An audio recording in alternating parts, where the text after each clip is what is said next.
Se a sua mãe tivesse morrido no momento do seu parto e você fosse criada pelo seu pai com princípios de honra, dignidade, caráter, integridade, num lugar distante, simples, rústico, que não houvesse quase nenhuma possibilidade em volta de você, e seu pai arrumasse um casamento com um homem decente, trabalhador, para formar uma família do bem, mas você se apaixonasse por uma pessoa que não é escolha do seu pai, e sabendo que seu pai não voltaria atrás na palavra dada, responde para mim.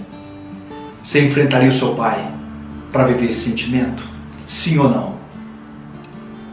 Ficou em crise? Não ficou? Gostou? Então acompanhe o vídeo que você vai adorar o livro de hoje. Vem pro vídeo.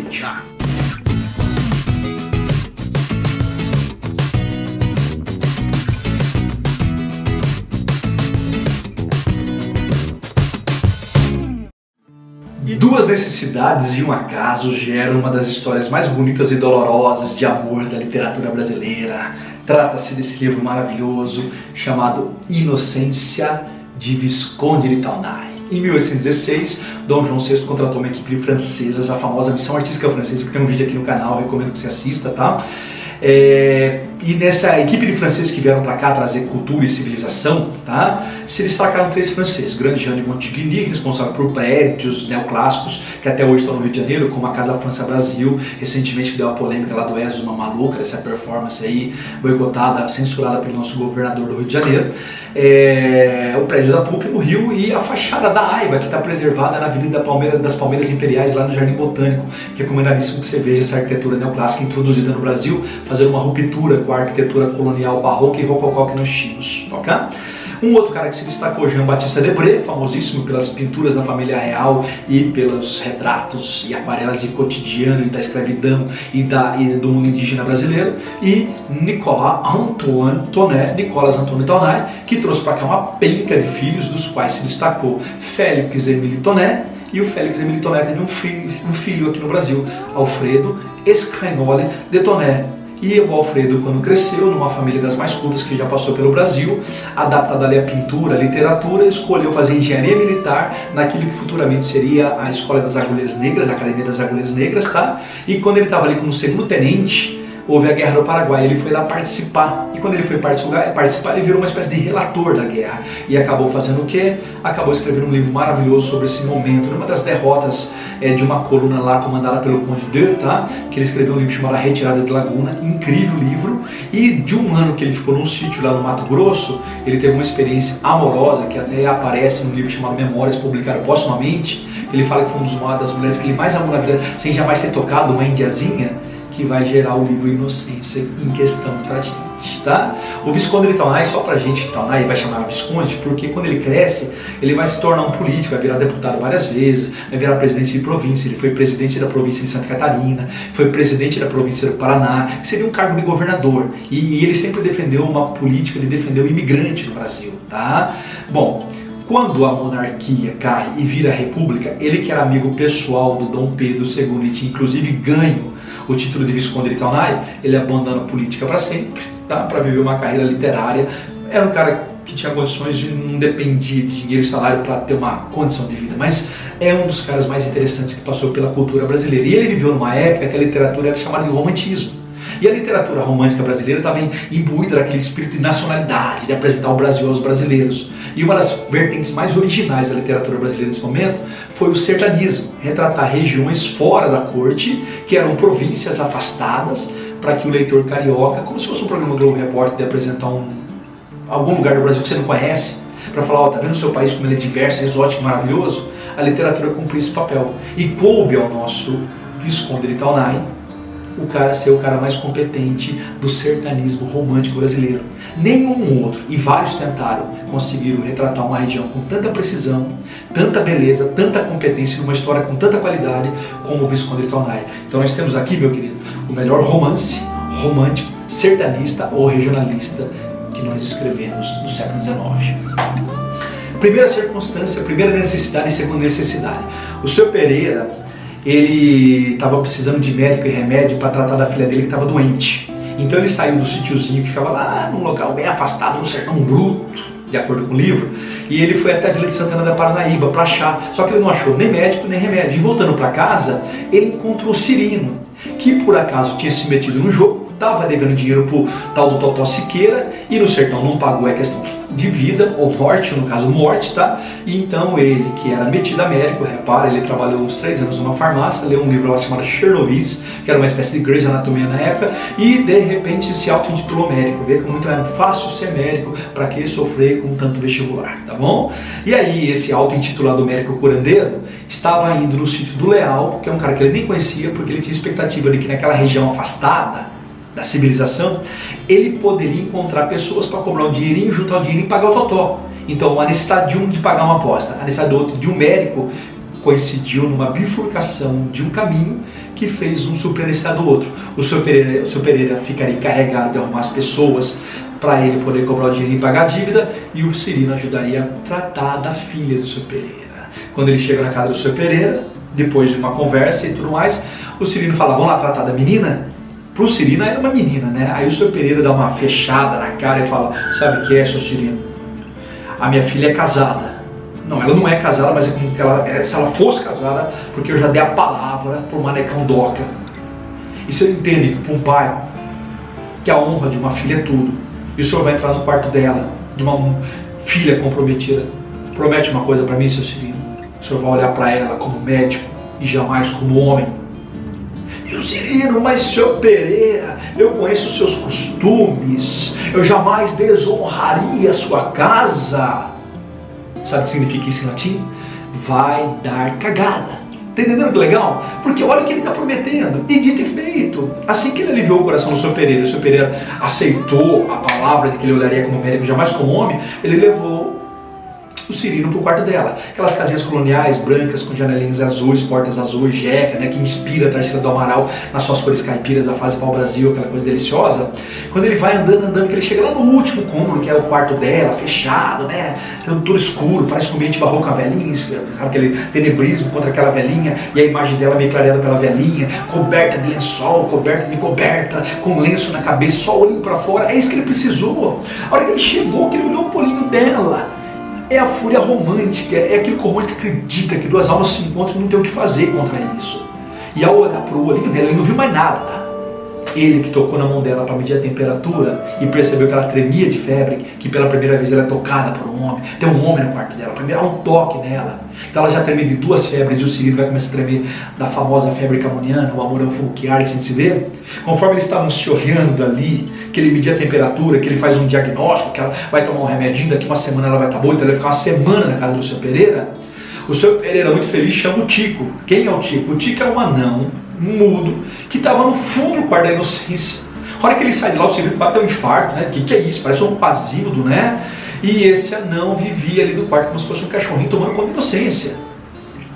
A inocência, ela tem vários amores. Tem esse amor guardião do Tico, vai ter esse amor romântico do Cirino, vai ter o amor paternal do seu Pereira, vai ter o amor exótico no cientista que vai aparecer agora, vai ter o amor marital do Manecão Doca, do compromisso da pra lá. A inocência, todo mundo ama a inocência, porque a inocência era um símbolo do Brasil rústico, primitivo, que estava sendo apresentado para os eleitores cariocas naquele momento. Era uma maneira de se apaixonar por uma beleza inédita dessa pátria. Isso no livro é maravilhoso. Outra coisa maravilhosa no livro, né? Cada um tem uma vivência, cada um tem uma cultura, cada um tem uma linguagem. Havia na nacionalidade, eu diria assim, da paisagem brasileira, da minha busca de uma nacionalidade linguística. E esse livro tem uma exploração linguística maravilhosa, é incrível, tudo nesse livro é incrível.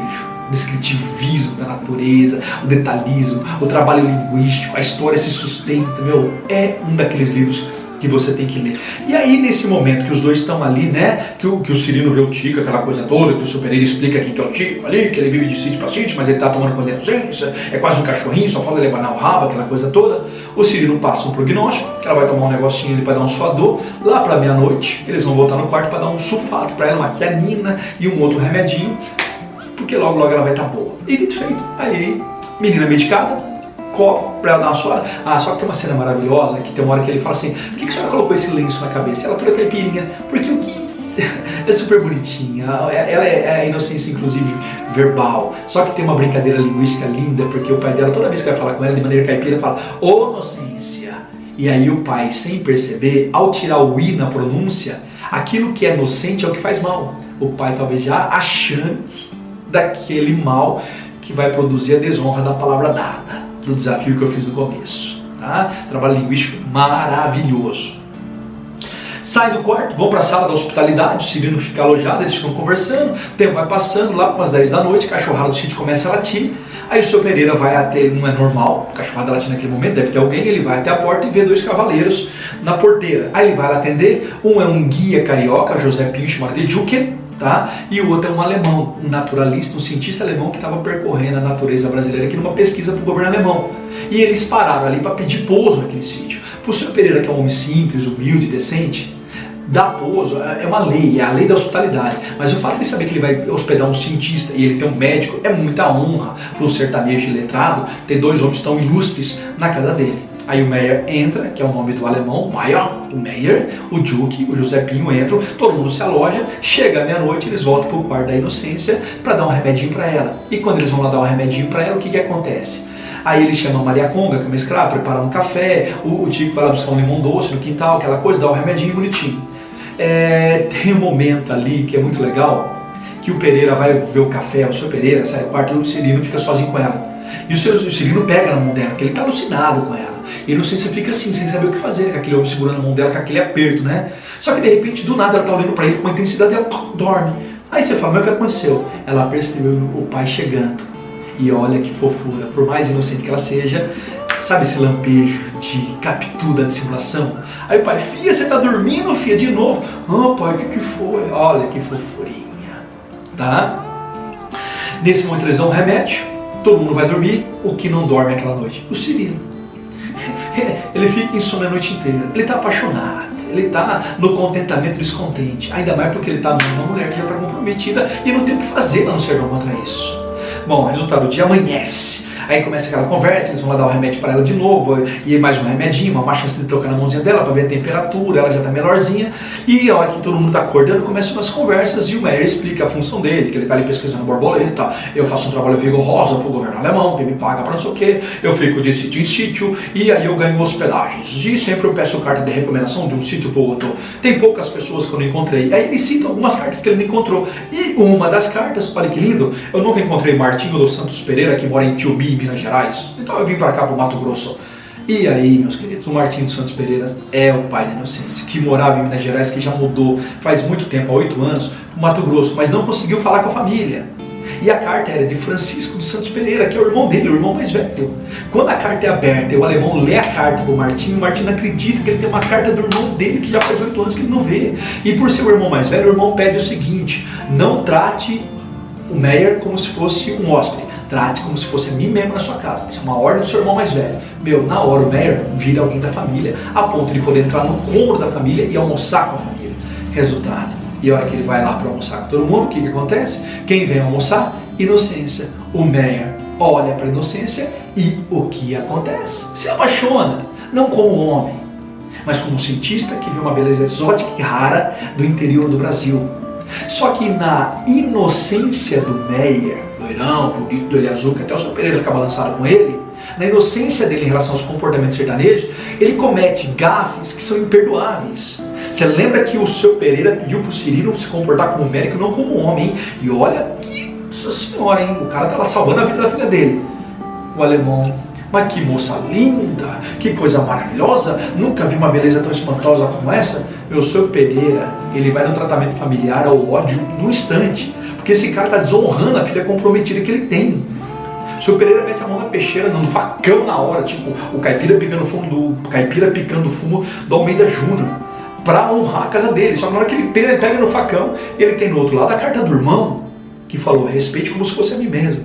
É o dever versus o querer. E numa lei patriarcal, ele tem que obedecer ao irmão. Olha que dureza para ele. E o alemão, depois que faz essas coisas, eu não sei se fica tão sem jeito que ela vai pro quarto. Pai, eu tô mal. Vai, filha, vai lá, vai, se esconde, senão esse alemão desvirgina você com o olhar, tá? Aí, resultado, o alemão empolgadíssimo com a inocência fala: não vejo a hora de voltar à tarde para jantar com inocência de novo. Aí o alemão fala assim, vai caçar borboleta. Qual é a ideia que passa pelo Pereira? Eu vou sair com esse alemão, mas ele anda tanto, que a hora que ele voltar, ele vai estar tão cansado que ele não vai querer nem jantar, ele não vem inocência. Cirino, toma contra a minha casa. Ô pecado. Olha que inocente que é esse pai. Faca, queijo, faltou fazer aviãozinho pro Cirino.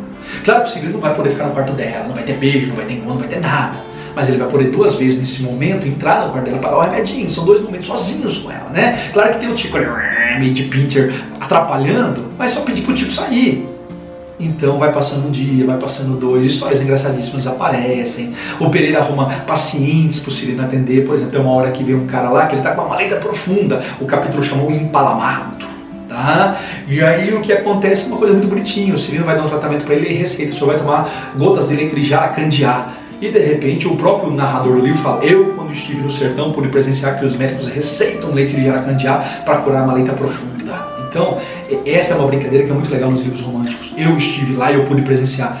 Esse livro é baseado em fatos verídicos. Você pode confiar em mim, dar credibilidade ao leitor em relação ao narrador e ao autor do livro. Isso é muito legal, tá? O livro é cheio de notas de rodapé e elas são tão importantes que, inclusive, nada a ver, mas uma vez na Unicamp caiu esse livro já. E adivinha o que a Unicamp perguntou? Qual é a importância de notas de rodapé? Traduzir os códigos do sertão para a leitora do Rio de Janeiro entender o que está acontecendo ali no sertão. É muito legal essas notas de rodapé, não as desperdícios, ok? Tem uma outra que aparece um cara que tem lepra. A hora que chega o cara que tem lepra, o Cirino atende ele da porta, né? Ele fala: doutor, eu quero saber uma coisa só, pega. Então é só isso para eu ir embora e não fazer mais mal para minha família. E vai. Então tem cenas engraçadas, como eu falei. Tem uma hora que o Meyer tá com o Meyer, Meyer tá correndo atrás de uma borboleta, ele não olha para baixo, ele cai no buraco, ele cai no formigueiro. Ele é atacado por formiga, ele tem que tirar a roupa, sai pelado correndo. Então o livro é cheio de cenas paralelas em relação à história de amor. Só que o que interessa, no 3º dia que o Cirino tá lá, ele tá tão apaixonado pela inocência, tão apaixonado, que ele não aguenta, ele vai por fora da casa durante a madrugada, quando tá todo mundo dormindo, e ele bate na janela do quarto da inocência. E ela abre, porque ela não está dormindo, ela também está tendo insônia de amor. Ela abre aquela janelinha azul maravilhosa, pro lado assim. E aí de repente ele fala: dona Inocência, eu não consigo dormir. E a culpa é da senhora. E ela toda caipirinha: mas o que eu fiz? Não, a senhora não fez nada. Mas isso é o amor. Aí ele descreve sintomas do amor. Então quer dizer que eu amo também? Sim, dona Inocência, a senhora ama também. Quem que a senhora ama? Ela olha para ele, segurando a mãozinha e fala: eu amo o que me ama. E nesse momento que os dois estão de mãozinha dada, que ele escalou a janela dela, Romeu e Julieta total, adivinha quem está em cima de uma árvore da madrugada, escutando tudo, pegando o adultério? O Tico. Meu Tico manda um tijolo nos dois, acertando na parede, que a Inocência quase tem um infarto, o Cirino pula, ele corre para ver o que está acontecendo, ele vê aquilo que ele acha que é um macaco pulando de galho em galho e fugindo. Aí nisso a Inocência fecha a janela, ele volta pro cômodo e coincide nesse momento que eles se declaram do alemão, olha que metáfora bem encaixada, e encontrar uma borboleta, dá uma olhadinha aqui, ó, uma borboleta de raríssima beleza, inclusive tem um capítulo que ele escreve ela cientificamente, e como essa borboleta não é catalogada, ele tem o direito de dar um nome à borboleta, e na hora que ele explica a borboleta, a beleza e a raridade dela, adivinha que nome que ele dá para a borboleta? Papilion innocentia, ou seja, ele batiza a borboleta com o nome da moça, para fazer uma referência à beleza dela. O Sr. Pereira quer morrer, é o que fartava. Minha filha virou inseto. Na hora ele fala: é agora que esse alemão morre. Só que pro alemão, essa descoberta é o que ele precisava para estar feliz ali naquele sítio. E aí ele fala assim: olha, Sr. Pereira, eu queria agradecer a sua hospitalidade, o senhor foi muito gentil comigo, e eu estou partindo, porque minha pesquisa aqui está pronta. E aí, de repente, o Sr. Pereira fica aliviado. Ufa, o alemão vai embora. Tá? Só que nesse mesmo dia que o alemão vai embora, a Inocência ela conversa com o Cirino. Cirino, suas intenções comigo são sérias? Claro, eu te amo. Quer dizer, é para casar comigo? Claro que é. Então eu andei pensando e eu achei que há uma solução para a nossa história. Eu tenho um padrinho que meu pai respeita muito e deve muito dinheiro para ele. Se você me amar, você vai lá falar com ele, e se você o convencê-lo, talvez ele possa interceder para que a gente fique junto. E o Cirino: pode deixar que eu vou lá falar com ele. Aí no mesmo dia que o alemão vai embora, o Cirino se despede, vai embora também. Mas com a promessa de que ele vai voltar, porque ele foi buscar remédios. E aí o Cirino parte, passa na vilazinha de Santana da Paranaíba e encontra o Manecão Toca. Olha que crise, o Manecão está passando na vila para pegar documentos, para se casar com a Inocência. Finalmente o Manecão da palavra está chegando. O Cirino tem que ir lá convencer o padrinho, ainda olha o desespero, e ele vai. Aí ele chega lá no sítio, se apresenta ao padrinho, fala pro padrinho que ele conheceu a Inocência, que ele se apaixonou, e o padrinho fala assim: olha, por que eu não mato você aqui por desonrar minha família, já que ela está comprometida? Não, é porque ela que falou para eu te procurar, porque ela me ama também, senão jamais chegarei ao senhor. E o padrinho fala: então você vai me prometer uma coisa. Me promete. Ele falou, prometo o que o senhor quiser. Bom, tô vendo que você ama minha afilhada mesmo, porque você nem sabe o que eu pedi, você já... Isso é questão de amor. Quando eu fui jovem, eu amei também. Eu me entendo do coração. Eu vou pedir um tempo para você, meu filho. Você vai para a Vila de Santana da Parnaíba, você fica lá me esperando, daqui 3 dias você vai na encruzilhada da cidade, que se eu decidir te ajudar, eu vou lá te encontrar pra gente falar com o meu compadre. Se eu não for, é porque eu decidi não te apoiar, você vai apenas à casa do meu compadre, pegar suas coisas e nunca mais vai ver inocência. Você me prometeu e deu sua palavra. Se você é um homem, você vai honrar sua palavra. E o Cirino, pois então eu honrarei. Estou aguardando o senhor. E o Cirino vai para a vila. Nisso, o Manecão Maria chega ao sítio. O senhor Pereira fica muito feliz. Manecão, meu filho, que bom que você veio. E vai abraçar. Trouxe o documento, trouxe. Então vamos marcar o casamento para aqui 15 dias, não sei o que, agendado. Aí o Pereira fala, filha, ô inocência, olha quem chegou. E a menina corre achando que o Cirino da flecha já foi e voltou. Quando ela vê o Manecão, ela faz uma cara de feliz. Sabe gente que lambeu o cocô? Meu, ela fica tão frustrada. E o pai, olha como ela tá feliz, Manecão. O Manecão olhando pra cara dela e fica assim, feliz, né? Pai, eu tô dodói, posso ir pro quarto? Claro, filha, vai lá. Não, tá com uma paletazinha, vai estar sendo tratada, Manecão. Vamos preparar as coisas aqui, tá tudo certo. O pai, o Manecão, é entregar a filha honrada e acabar a missão dele na terra, que essa é a função de um pai. Meu, o Super Pereira é muito machista, patriarcal, tem cenas que ele fala discursos que dariam polêmicas louváveis hoje em dia. Falas terríveis, mas que faz parte de uma cultura muito antiga, ancestral, atrasada, retrógrada, primitiva, que já não deveria existir mais em lugar nenhum do mundo. O discurso dele é terrivelmente patriarcal e machista, tá? E aí o que acontece? Os dois ficam ali, só que a menina não sai mais do quarto. O pai fica preocupado, passando 3 dias, vai lá falar com ela. Filho, o que está acontecendo? Ai, pai, e atenção, querido leitor, querida leitora, se você começar uma mentirinha, vai até o final, para não ver que vai dar cagada. O que ela faz? Pai, sabe que eu sonhei com a mãe? Nossa, filha, mas quando você nasceu, sua mãe morreu? Você nunca viu sua mãe? Ela apareceu para mim e falou que era minha mãe. Filho, o que sua mãe falou? Ela falou que é para eu não casar com o Manecão, pai, que não vai dar certo. Filha, se a sua mãe falou para você não casar com o Manecão, você não vai casar, sua mãe é uma santa. Resolvido. Entendeu? Acabou o problema. Só que aí o pai fala, filha, sua mãe tinha uma pinta do lado do rosto. De que lado que é a pinta? Essa é a hora de prolongar a mentira. Essa é a hora de ir até o infinito com a mentira. Ao infinito e além. Entendeu? Só que aí a menina começa a chorar. Pai, eu não sonhei com a mãe, não. Eu inventei mentira, desculpa. E aí o pai, o quê? Você ousa usar o nome da sua mãe e desonrar minha palavra? Pois eu prefiro que você morra do que você desonre a minha palavra. Você vai casar com o Manecão. E a menina, sem ter o que fazer, fala, pois então me leva pra morte, pai, porque casar com ele pra mim é a morte. Aí ela arrasta a menina com fúria lá pro quintal, bota na frente, assuma o seu marido. E nisso o que acontece? A inocência tem uma fúria romântica, é o grande impulso dela de falar, pois então eu prefiro morrer de verdade do que casar com o Manecão. Imagina a cara do Manecão. O pai puxa ela pelo cabelo, joga ela no chão. A Maria Conga, que é uma escrava, vem, abraça a menina pro pai não matá-la de pancada, leva ela pro quarto. O seu Pereira fica enrustido, ele fica o dia inteiro ruminando, sem entender, mas acreditando que sabe o que aconteceu. Até que no final da tarde ele olha pro Manecão e fala, filho, a culpa é minha. Eu coloquei aquele homem aqui dentro. Ele veio com uma carta de recomendação do meu irmão, eu tinha que recebê-lo. Você acredita? Só que ele enfeitiçou a menina. Que desgraça! Olha a cabeça do pai, que inocente, achando que ele está apaixonado pelo Meyer. E o Manecão fala, pai, se ele desonrou a sua casa, ele desonrou a minha casa. Fala no que eu encontro que eu vou matá-lo para lavar a honra da nossa casa. E o Pereira, é isso que é o filho meu, é macho, é homem mesmo. E ele se encontra, não sei o que, e dá um endereço. E a hora que o Manecão vai lá matar o Meyer de grátis, aparece o Tico. Como eu falei, ele é mudo. Só que através de grunhidos e gestos ele consegue chamar atenção e ele consegue explicar que não é o alemão. E quando os dois entendem que não é o alemão, ele consegue explicar que é o Cirino, dedo duro, tá? E o Manecão só fala assim, esse eu conheço o rosto, é mais fácil de matar.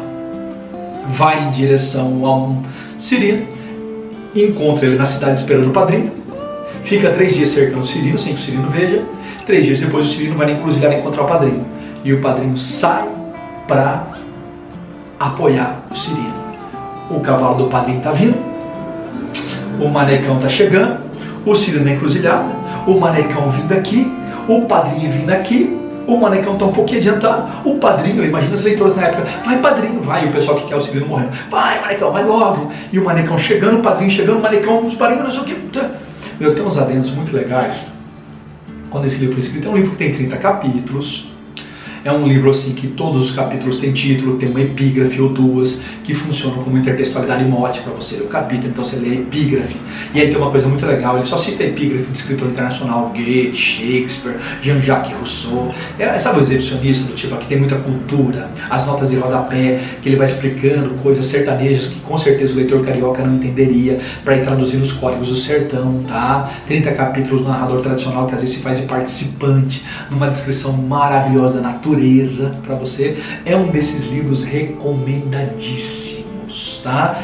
E essa solução que ele dá no final de criar esse suspense que os bons livros têm que ter, e o Manecão vem chegando, o Padrinho vem chegando, meu, é tão legal, é tão incrível. Por exemplo, o alemão que ele cita, o Meyer, é uma metáfora maravilhosa, porque é uma referência, como eu falei para você, a todos os alemães que contribuíram para a formação da cultura brasileira. O próprio tio do Visconde de Taunay, o Adrien Toné, ele trabalhou na expedição Langsdorff. Ele substituiu o pintor Johann Moritz Rugendas. Então esse alemão ele simboliza esse trabalho científico, como eu falei para vocês, do nosso puxão de orelha. Por isso o governo alemão está tão ligado a essa cultura do século XIX no Brasil. Tá?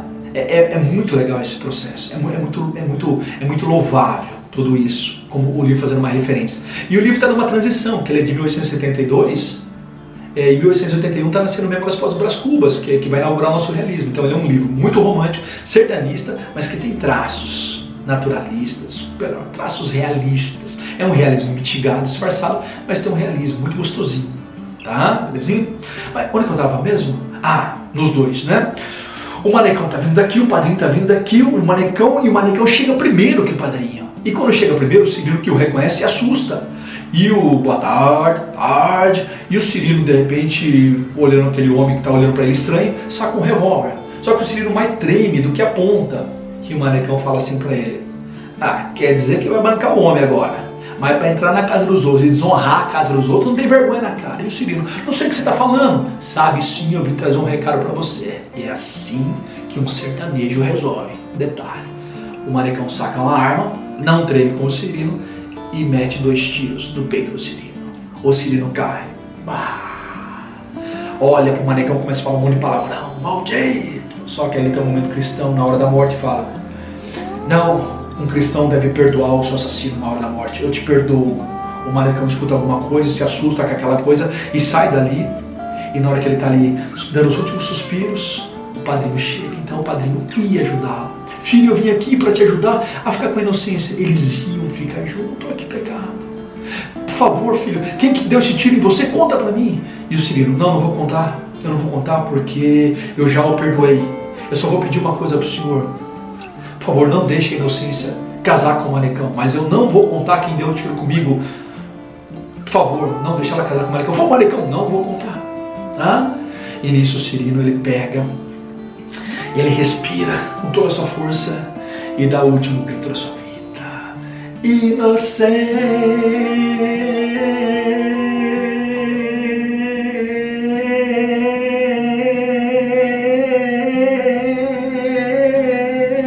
Até virou uma música famosa que conhece, Galopé, tá? E nesse momento que ele grita o nome da inocência para se espalhar pelo sertão, o Cirino morre nos braços do Padrinho.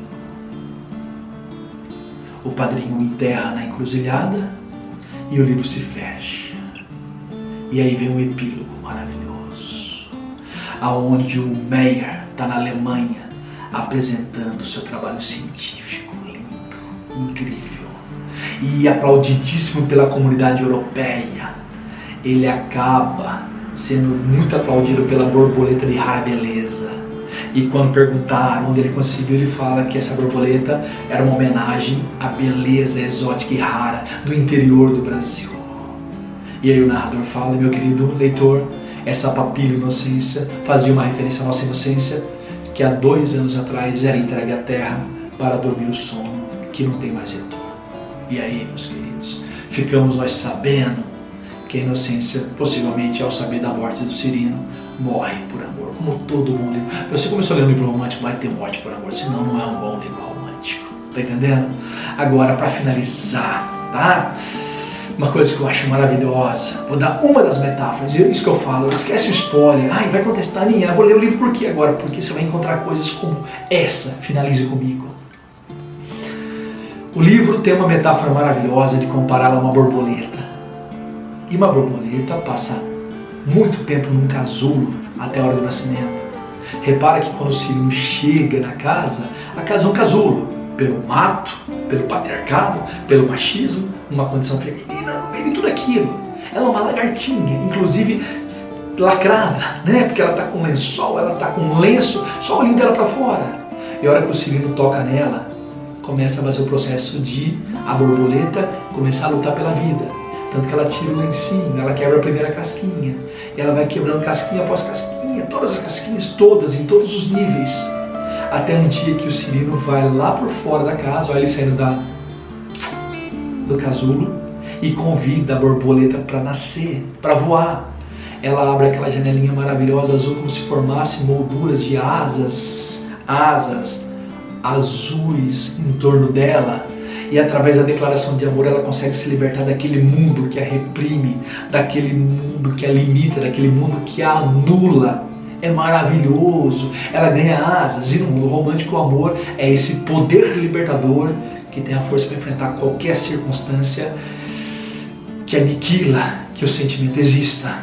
Então ela ganha seu voo, e como uma bela borboleta que às vezes não dura mais do que 30 dias entre o Cirino conhecê-la e ela morrer, exatamente 30 dias. É um voo breve, pequeno, mas vale mais do que as décadas, do que uma lagarta que ela passa lá trancada naquela coisa em que ela não conhece o mundo. Então, bem-vindo a uma das metáforas mais bem realizadas da literatura, e que eu vou emendar para finalizar com isso. Meus queridos, você sabe esse livro que muita gente não leu? Sabe esse livro que guardado numa estante, guardado na biblioteca, ele é um casulo, ele fechado, você não sabe, ele pode ficar décadas numa estante, sem que você entenda o que está aqui. Só que a partir do momento que você começa a ler o livro, o que vai acontecendo? Página por página, vou pegar aqui, certinho, o que você forma? Repara que todo livro, ele é aberto, ele arrebenta um casulo, em que o conhecimento daqui vem para cá e você arrebenta o casulo da ignorância para conhecer o país que você tem. Bem-vindo a um voo literário maravilhoso que eu te convido a fazer. Gostou? Dá um clique aqui, curte o canal, se inscreve e até o próximo vídeo.